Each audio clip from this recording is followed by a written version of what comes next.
और शुरुआत हरियाणा की खबर से करेंगे। हरियाणा के गुरुग्राम में योगी मॉडल देखने को मिला है। जी हां, रंगदारी वसूलने आए कुख्यात गैंगस्टर दीपक नांदल के शूटर्स को गुरुग्राम पुलिस ने वो सबक सिखाया जिससे अपराध की दुनिया लंबे समय तक नहीं भूलने वाली। पौष इलाके में बीती रात 9 बजे गोलियों की तड़तड़ाहट से पूरा इलाका गूंज उठा। एक दो नहीं बल्कि पूरे 60 राउंड फायरिंग हुई।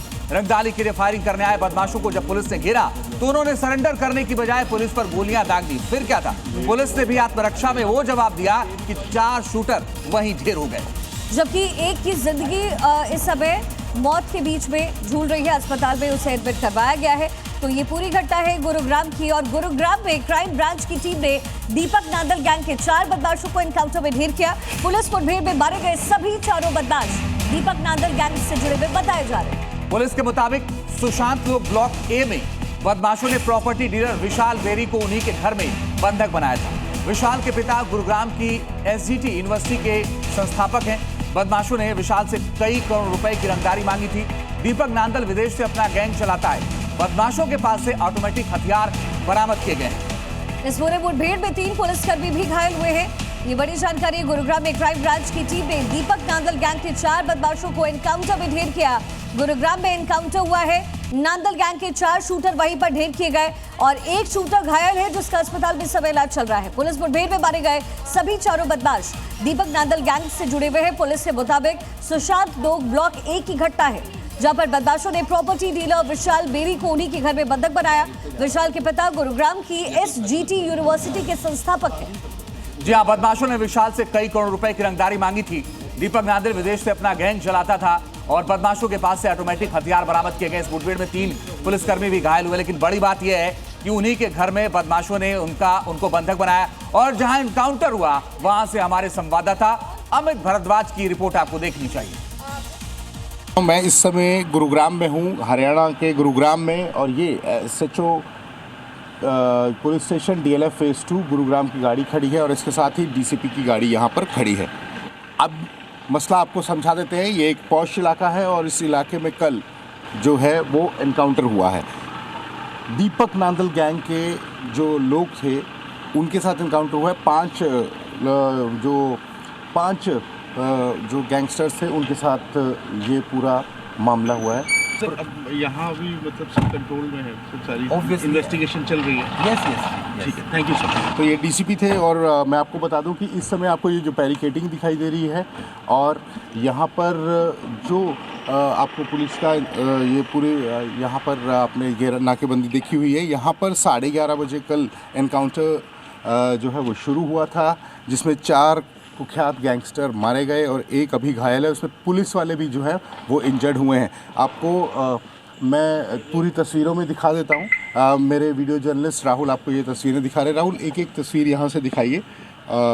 ये रात को 11:30 बजे एनकाउंटर शुरू हुआ था। दीपक नांदल गैंग के थे।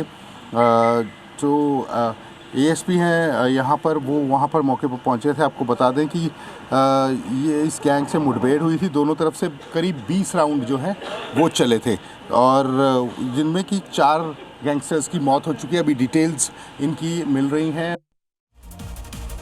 तो आइए अब आपको इसकी पूरी कहानी बताते हैं। कहा यह जा रहा है कि मांगी फिरौती, मिली गोली। देखिए, ये जो गैंग है ये दीपक नांदल गैंग है और इनका टारगेट क्या था? एसजीटी यूनिवर्सिटी के मालिक का बेटा इनका टारगेट था। इसके साथ ही फिरौती में 1 करोड़ रुपए मांगे गए। 60 राउंड की फायरिंग वहां पर हुई है। 4 शूटर इसमें ढेर हुए और एक शूटर घायल है। 3 पुलिसकर्मी भी इस पूरी मुठभेड़ में घायल हुए हैं। लगातार वहां से जानकारी आपको दे रहे हैं मेरे सहयोगी अमित भारद्वाज, जिस समय ग्राउंड जीरो पर बने हुए हैं। वहां से उनकी रिपोर्ट भी आपने देखी है। हम आपको सीधा उनके पास लिए चलते हैं। अमित, क्योंकि जिस तरीके से ये पूरी वारदात हुई, पूरी घटना हुई, लगातार इस गैंग पर नजर पुलिस की बनी हुई थी। क्या कुछ हुआ और सिलसिलेवार तरीके से कैसे पुलिस उन तक पहुंच पाई?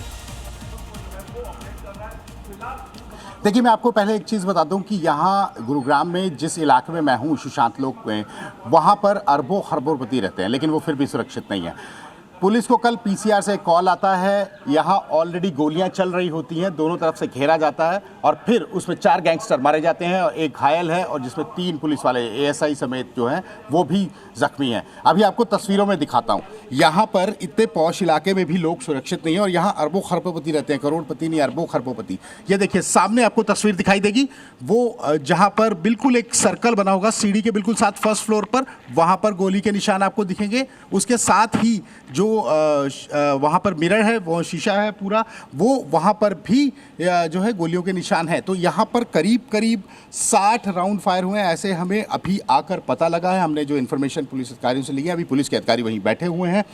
विशाल बैरी को जो है वो धमकी दी जा रही थी, रंगदारी मांगी जा रही थी और गुड़गांव में ये आम हो चुका है। इससे पहले कई सिंगर्स पर जो है वो फायरिंग हुई, उनसे रंगदारी मांगी गई। तो ये एक सवालिया निशान खड़ा करती है कि इतने पॉश इलाके में इतने नामी लोग रहते हैं और वो सुरक्षित नहीं है, तो आम जो जन है वो कैसे अपने आप को सुरक्षित महसूस करेगा।